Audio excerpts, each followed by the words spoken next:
Bismillahirrahmanirrahim. Qədr gecəsinin əməllərindən də biri bu gecənin qusludur.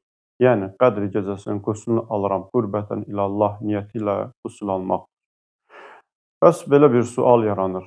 Bir insan Qədr gecəsinin quslunu alarsa, o qusulla dəstəmaz almadan vacib olan ibadətləri, məsələn namazı qıla bilər, yoxsa yox? İlk öncə onu qeyd edək ki, qusullar iki qismə bölünür. Vacib və müstəhəb qusullar. Müstəhəb qusulların özləri də iki qismə bölünür. Müstəhəbliyi sabit olan qusullar, müstəhəbliyi sabit olmayan qusullar. Bu iki qusulun arasında fərq nədir? Müstəhəbliyi sabit olan qusullar dəstəmazı əvəz edir. Yəni bir insan o qusulları yerinə yetirərsə, dəstəmaz almadan namaz qıla bilər. Məsələn, cümə günü. Cümə günü müstəhəbliyi sabit olan qusullardan, yəni bir insan cümə gününün quslunu alarsa, dəstəmaz almadan namazını qıla bilər. Eyni zamanda bu Qədr gecəsinin qüslu da müstəhəbliyi sabit olan qusullardan. Yəni bir insan bu gecə qüslu alarsa, dəstəmaz almadan vacib ibadətlərini yerinə yetirə bilər.